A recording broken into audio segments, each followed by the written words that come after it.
Darius Whitfield arrived at the hotel, dressed sharply in a tailored navy blue suit, ready to lead a pivotal tech summit. But instead of a warm welcome, the hotel staff glanced at him and told him to wait outside. What happened next sent shockwaves through the entire company. It was just before 8 o'clock a.m. when Darius stepped out of his sleek black Lincoln Continental onto the circular driveway of a hotel in downtown San Jose. He adjusted the cuff of his jacket, the rich fabric catching the morning sunlight. His sharp attire, crisp shirt, tailored jacket, and Italian leather shoes screamed precision and purpose. But the valet? He didn't budge. Darius held his keys loosely in one hand, glancing over at the young valet, who quickly looked away, pretending to check his phone. Without acknowledging Darius, the valet casually gestured toward another car. "Hey, can you park this one?" Darius turned to look at the hotel's entrance. The glass doors stood silent and unremarkable. No signs, no red carpet, just the ordinary quiet of a well-kept lobby. Nothing hinted at the tense events that were about to unfold inside. With a deep breath, he took his keys back and parked the car himself. As he walked toward the entrance, he noticed a shift in the concierge's smile. It faded as quickly as it appeared. "Can I help you?" she asked, her eyes glued to her screen, not looking up.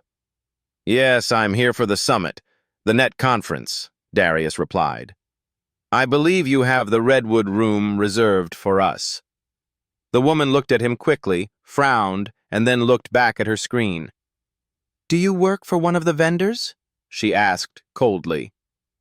"No, I'm the CEO," Darius responded, his voice steady. She blinked. "Right. Could you wait outside for a moment? We're still prepping the space." He paused. "I'm also the keynote speaker." There was no apology, no recognition, just a brief smile and a firm, "We're not quite ready. Please wait outside." Another staff member, a young man in a blazer with a walkie-talkie clipped to his belt, appeared behind her. He glanced Darius up and down, like he was checking for a badge. "Are you with security?" he asked, lowering his voice. "I'm Darius Whitfield," Darius answered, calm but clear. "I'm running the conference you're hosting today." The man's gaze held for a beat before he tilted his head toward the door. "Just give us a few minutes, sir. We'll call someone to come get you." Darius exhaled slowly, his frustration simmering beneath his calm exterior. Investors were starting to arrive. One, a man in a gray plaid suit, was immediately greeted with handshakes and warm smiles. No one asked him to wait outside.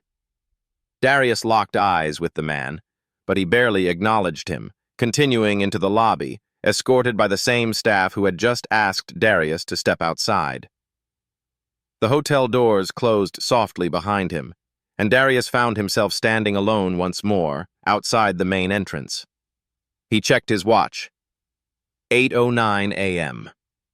His speech wasn't for another 51 minutes. He had time. But the unease was building inside him. It wasn't anger. It was something colder. Across the street, a mother pushed a stroller toward a coffee shop. A bus wheezed to a stop. Life moved on. But there he stood. A grown man who had built an entire company from scratch, treated as if he didn't belong, all because he didn't fit their expectations. His phone buzzed. It was Jalen, his assistant. "Boss, just checking. Did they greet you yet?" Darius, his tone measured and calm, replied, "Not exactly." There was a pause on the line, not surprise, but silence. Jalen knew Darius well enough to understand when his boss was processing something deeper. "They asked me to wait outside," Darius said, his voice low and controlled. Jalen's voice became alert. "Want me to come down?" "No," Darius replied firmly. "Stay with the investors. They'll be here soon. Let me handle this." He hung up, straightened his tie, and walked back inside. The same woman at the front desk saw him approach, but her expression remained unchanged. "I thought I asked you to wait outside, sir," she said, her fingers tapping the keyboard. "I did wait," Darius answered simply. Now I'd like to speak with the event coordinator. My name is Darius Whitfield. I'm the founder and CEO of Whitfield Dynamics. We booked the Redwood Room and 2 floors for this conference. This time, she looked him in the eyes. But there was no apology, just a flicker of doubt as if she was trying to figure out if this was a joke. "Mr. Whitmore?" she stammered, before correcting herself. "Whitfield." She turned to the young man in the blazer. "Can you call Gina from events?" He nodded and walked off. Meanwhile, a bellhop wheeled a luggage cart past them, filled with briefcases. Darius stepped aside, catching a glimpse of 2 of his board members stepping out of the elevator, their branded summit badges clipped to their suits. They exchanged greetings with a hotel manager who had seemingly appeared out of nowhere. Darius raised his hand just slightly, catching the hotel manager's attention. The manager hesitated for a moment before quickly turning away. "Ma'am," Darius said, his voice calm and steady as he turned back to the front desk. "I'm going to say this one more time. I'm not a guest. I'm not with security, and I'm not delivering anything." He paused, locking eyes with her. "I'm the reason these people are staying here. I organized this entire summit. I brought 60 of the most influential investors in West Coast tech into this building today." The woman opened her mouth, but before she could respond, the man with the walkie-talkie returned. "She's on her way," he said. After a brief pause, he added, "You really the CEO?" Darius gave a small smile. "I didn't just build this company. I financed it. I wrote the first line of code. I signed the contract with this hotel, and I chose this location because I believed in the idea of professional courtesy." He let the words sink in. "I've got $5 billion under management, and I almost trusted you to help grow that." The silence that followed was different this time. It wasn't disbelief. It was discomfort. The woman behind the desk shifted, clearly unsure of how to respond.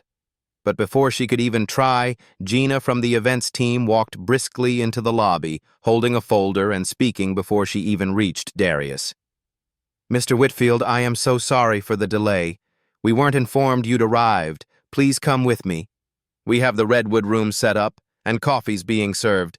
The investors are already gathering."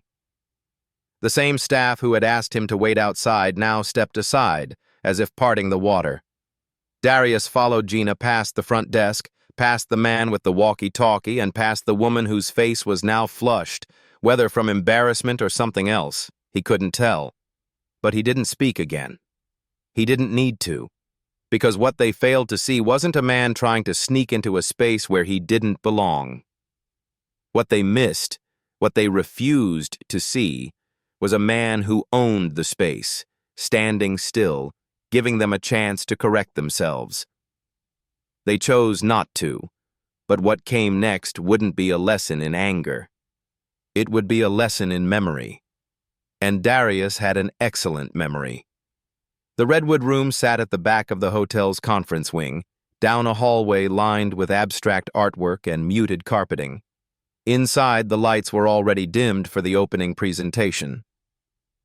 Rows of chairs, a podium with the SummitNet logo, and a side table with bottled water and sleek name placards filled the room. Darius scanned the space quickly. Jalen was at the front, checking sound levels with the AV technician. Investors were trickling in, chatting in hushed tones over coffee. No one knew what had just happened in the lobby. Darius didn't head to the podium, not yet. Instead, he stepped into a side room, the private lounge they had reserved for speakers, and shut the door behind him. He pulled out his phone. "Tammy," he said, when his head of operations picked up. "We're moving the summit." There was no gasp on the other end. Tammy was used to this tone. "Today?" she asked. "Right now." "You want to relocate 50 people with less than an hour's notice?" "Not want," Darius replied. "Need." She didn't push. "You want me to call the Fairmont or the Hayes?" "The Hayes," he said. I want every investor redirected there. Make sure they understand this isn't a scheduling issue. It's a matter of principle. I'll explain more when we're set. Also, cancel the rest of our booking here, suites included. Charge the penalty to me personally if they refuse to release. Tammy exhaled slowly, understanding. Call Jalen too. Let him know to delay the opening and start rerouting the guests. Darius ended the call with a simple, "Thank you." No shouting, no slamming phones, just action. Clean, simple. He stared at his reflection in the lounge's dark glass window. He didn't feel righteous. He didn't feel vindicated. He just felt tired. Tired of walking into rooms where people saw everything but who he truly was. A soft knock came at the door. It was Jalen. You want to run through the slides? Darius shook his head. Change of plans. Jalen raised an eyebrow. Oh, we're leaving? I've already made the call. It took a moment for Jalen to process, but then he nodded, catching on. They didn't even try to make it right, did they? Nope. You want me to tell the board? I'll speak to them myself. Just get the guests moving and make sure no one thanks the hotel on their way out. Within minutes, Jalen was quietly passing the word through subtle handshakes and nods. Emergency relocation, he whispered to one group. We've got a better setup just a few blocks over, he told another. Mr. Whitfield will explain everything. Meanwhile, Tammy was on the line with the Hayes, locking down their backup venue, getting staff in place and transferring AV equipment and catering. Darius returned to the Redwood room only once to collect his notes and laptop. As he walked out, a hotel manager finally appeared. The manager, his face tight, clutched a folder in his hand as he approached Darius. Mr. Whitfield, I understand there was a mix-up at the front desk this morning, and I want to personally apologize. It was never our intention to offend you. You didn't offend me, Darius replied calmly, cutting him off. You just disqualified yourselves. This isn't about ego, it's about standards. The manager blinked. Can we make this right? Darius zipped up his laptop case and looked at him, his voice steady and unwavering. You had your chance. He didn't raise his voice. He didn't need to, because the only thing louder than outrage is absence. And that room, minutes ago filled with top-tier investors, was now emptying fast as Darius exited through the same lobby where he had been told to wait outside. As he walked, he noticed the same desk clerk watching him, her lips pressed in a tight line. The young man with the walkie-talkie was gone. But Darius didn't stop walking. A black SUV was waiting out front. The driver opened the door and Darius got in. His phone was already ringing, but this wasn't the end of the day's story. It was just the point when others began to catch up.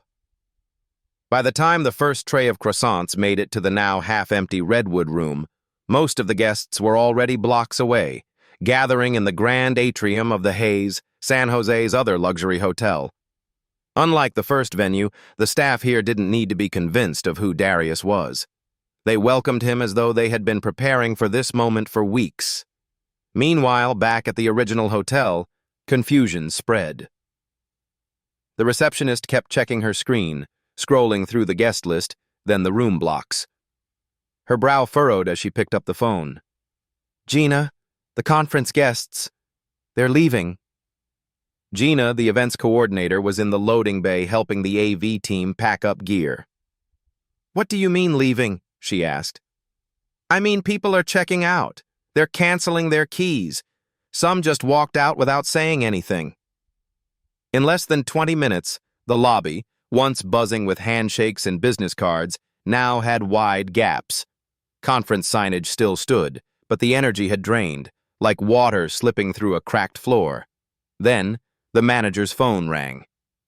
Sir, the company has canceled all bookings. The suites, the Redwood room, catering, everything. He blinked, stunned. That's not possible. It's summit day. But it was possible. And it had just happened. Calls flooded in. The front desk clerk, now frantic, tried to get the manager's attention while balancing another call from housekeeping. "This guest just left without notice," one voice said. "This client said they won't be paying for today's brunch. They said to talk to Mr. Whitfield," another added. A security guard approached the manager. "That SUV outside. It took him and a few others. They're gone." The shift felt like dominoes falling. No shouting, no accusations, just disappearance. At the Hays, Darius stood in front of a large projection screen in a sunlit conference room. He spoke slowly and clearly, with no trace of bitterness. "Before we begin," he said, "I want to thank you all for your flexibility. I know the change of venue was unexpected, but I believe where we gather says a lot about what we value." A murmur of agreement moved through the room. "I chose that previous hotel for its reputation, its service, its proximity to your offices. But this morning I was reminded that a polished lobby and a 5-star rating don't guarantee respect." He paused, letting the words settle. "I was asked to wait outside, twice, by staff who never once asked my name. I parked my own car. I reintroduced myself. I explained who I was, but in that space, none of it mattered." A few jaws tightened, heads shook. "Some of you might be surprised by this, others less so." Darius let that sit for a beat. "But I don't believe in yelling. I don't believe in dragging people down just to prove a point. I believe in moving forward. And today we're doing just that. Somewhere that sees us, hears us, and treats our business with the seriousness it deserves." The crowd applauded, not out of pity, but respect. In the back of the room, Jalen watched with his arms crossed, proud. Meanwhile, at the original hotel, the conference signage was being taken down. Maintenance staff wheeled away coffee urns that no one had touched. A catering team stood idle, glancing around, unsure if they should even begin plating the food. The manager stared at a paper in his hand, a formal notice from Whitfield Dynamics terminating their agreement, effective immediately. No lawsuit, no threats, just a clean severance and a heavy cost. He called the general manager. "We lost the event," he said. "How?" "The guest we didn't recognize. He was the event." But while the hotel scrambled to clean up what they had ignored, Darius was about to peel back a layer none of them expected. His own story. The day had settled into late afternoon. The sun cast long shadows across the street as Darius sat in the back seat of the SUV, his suit jacket folded neatly beside him. His tie was gone, and the open collar of his white shirt gave him a tired yet composed look. Jalen sat next to him, scrolling through emails on his tablet. "Are you sure you don't want me to write a public statement?" Jalen asked, glancing up briefly. "People are already starting to post. Someone from Marlowe and Banks took a video of you walking out." Darius shook his head. "Let them talk. I'm not here to go viral." He leaned his head back against the seat, the engine humming quietly. Outside, kids rode bikes on the sidewalk, laughing loud. A woman in a red jacket helped an older man out of a rideshare car and into a small dental office.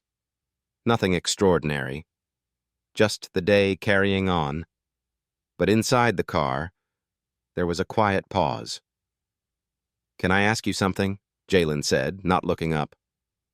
"Go ahead," Darius replied.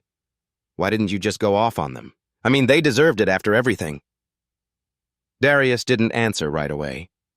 He just stared out the window, the words heavy on his mind. Then, slowly, he spoke.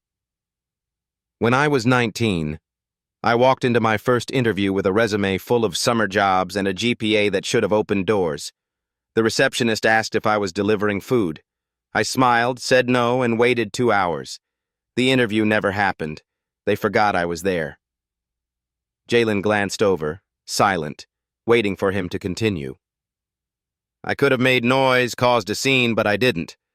I left, found another door, and another after that," Darius said, rubbing his hands together as if remembering the cold grip of a steering wheel from years ago. Thing is, I spent the first part of my life thinking if I just achieved enough, people would stop making those assumptions. That degrees, money, and suits would somehow speak louder. He looked over at Jalen. They don't. Jalen nodded slowly, absorbing the words. But this wasn't just another receptionist. This was a whole hotel, a whole moment. Exactly, Darius said, his voice firm. That's why I left. Because I didn't need to prove anything. I didn't need them to understand. I needed the people watching to see what it looks like when you refuse to beg for respect that you've already earned. He exhaled, his gaze drifting back to the window. My father used to say, you can't force people to see you, but you can choose where you won't be invisible. Jalen leaned back in his seat, letting those words sink in. They stopped at a light. Across the intersection, a billboard flashed with an ad for a startup accelerator. Young faces, sleek logos, bold colors. Jalen smiled. You ever think we'd be the ones running those things instead of applying to them? Darius smirked. Every day, and it still doesn't feel real sometimes. The SUV pulled to a stop in front of the Whitfield Dynamics building. Glass, steel, and quiet pride. As they got out, the receptionist in their lobby waved, already holding the elevator. As they rode up, Jalen broke the silence. You ever think about telling that story? The 19-year-old version? Maybe, Darius said, not for sympathy, but for clarity. Because people think this stuff just happens. One bad day, one rude employee. But it's never just about one moment. It's about patterns, repeated, sharpened, and buried. He stepped off the elevator, briefcase in hand. You can't fix what people won't name, but you can show them how to walk away from it with their dignity intact. But what Darius didn't realize was that this story, his quiet stand, was already moving beyond him. The fallout started quietly, not with headlines, not with outrage. Just a few whispers passed in the corners of conference rooms. Then, by midweek, a handful of emails. 3 other companies had quietly canceled their bookings with the same hotel. No statements, no protests, just a simple message. We've decided to move in a different direction. But inside those boardrooms, the conversation wasn't vague. You hear what happened with Whitfield's team? Yeah, we don't need that kind of risk tied to our name. What's the backup venue again? The hotel tried to patch the damage. A regional sales director reached out to Whitfield Dynamics, offering complimentary bookings for the next quarter, free suites for executives, even spa credits for visiting investors. The offer didn't make it past Tammy. She read it, closed the email, and marked it as handled. Darius never replied. Because when trust breaks like that, it's not something you repair with discounts. It's not a billing issue. It's about what you allowed to happen on your watch. Meanwhile, word of the relocation spread to media circles. A small tech outlet published a story, not a takedown, just a timeline. What happened? Who saw it? The shift in venue, the polite but deliberate silence that followed. But that story made its way into inboxes, then into text threads, and eventually into conversations at happy hours, where young black professionals raised their glasses to Darius Whitfield. Not because he had clapped back, but because he hadn't needed to. Because sometimes, the strongest move isn't slamming the door. It's walking away from the room like it never deserved you in the first place. Back at the Whitfield Dynamics office, the boardroom was quiet. Darius sat at the head of the table, flanked by 4 of his senior staff and 3 partners. From a private equity group out of Seattle, an investor cleared his throat. We heard about the switch. People are still talking about it. Darius leaned back slightly in his chair. Is that a problem for you? Not at all, the man replied. In fact, it told us more about your leadership than the slide deck ever could. Another investor nodded. It's rare to see someone with that kind of control under pressure. That's where trust comes from. Darius gave a small nod, but didn't gloat. This wasn't about winning. It was about never playing by a rigged rule book to begin with. Later that evening, he walked the quiet floor of the office, stopping to glance at a whiteboard filled with scribbled diagrams, sticky notes, and equations. Jalen was there too, sipping something from a chipped mug. "You see the write-up?" Jalen asked. "I did. They left out the part where the valet ignored you." "They always leave something out," Darius replied. "Doesn't matter." Jalen added, "People know what it was. The ones who need to know, they got the message." Darius looked over the whiteboard again. "You know, when we built this place, I didn't want it to be flashy. I didn't want people to walk in and feel impressed. I wanted them to feel seen. That's the difference." Jalen nodded. "They see you now." "No," Darius said quietly. "They always saw me. They just never expected me to be the one signing the checks." He turned toward his office, flicked off the lights, and paused at the doorway. "Let's keep building." But before he left for the night, there was one more person Darius needed to talk to, someone who reminded him why moments like this matter. The next morning, Darius stood by the floor-to-ceiling windows of his office, a fresh mug of black coffee in hand. The sky was a flat silver, the kind that made everything outside feel quiet and far away. There was a soft knock at the door. "Come in," he said, not turning around. The door opened, and a young man stepped in. Elijah Green, mid-20s, sharp but still green around the edges, one of Whitfield Dynamics' junior analysts. He held a folder in his hand but looked unsure if now was the right time. "You said you wanted to meet," Elijah said. Darius turned, gave a small nod, and gestured to the chair across from him. Elijah sat, setting the folder on his lap but not opening it. His eyes flicked to the side like he wasn't sure how to begin. I heard what happened at the hotel," Elijah finally said. "Some of us were talking about it in the lunchroom yesterday." Darius didn't say anything right away. He just let the silence hold, not uncomfortable, just steady. "I guess I just wanted to ask," Elijah said. "How do you not let it get to you? How do you stay calm when it's that obvious?" Darius smiled slightly. "You think I stayed calm?" Elijah paused. "Didn't you?" "No," Darius replied. "I just didn't let them see it." He set his coffee down. "You know what they saw when I walked into that hotel? A man standing where they didn't think he should be. Nothing else mattered. Not the work, not the contracts, not the conference, just their own picture of what power looks like and who doesn't fit it." Elijah leaned forward. "So why not confront them? Why not tear into them and let the world see?" "Because the world already sees," Darius said. "That's not the problem. The real fight isn't about proving anything to them.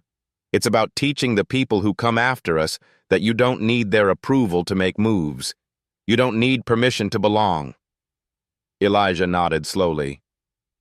"You handled it with class," he said. "If it were me, I don't know." "That's the thing," Darius said. "You don't have to know. You just have to remember this. Never trade your composure for someone else's ignorance. If they misjudge you, let them. But make sure that the space you're building for yourself, your company, your name, your team, never makes anyone else feel like they don't belong." There, Elijah sat back, the words landing heavier than he expected. "That's what it means to lead," Darius said. "You don't yell at the wall. You build a door somewhere else." They sat in silence for a few seconds. Then Darius leaned forward, tapping the folder Elijah had brought. "What's in here?" "Oh, right," Elijah said, startled back into work mode. "New proposal from the behavioral data team. We made some changes based on your notes last week." Darius flipped it open and scanned the first page. "Good. Let's meet with the team this afternoon."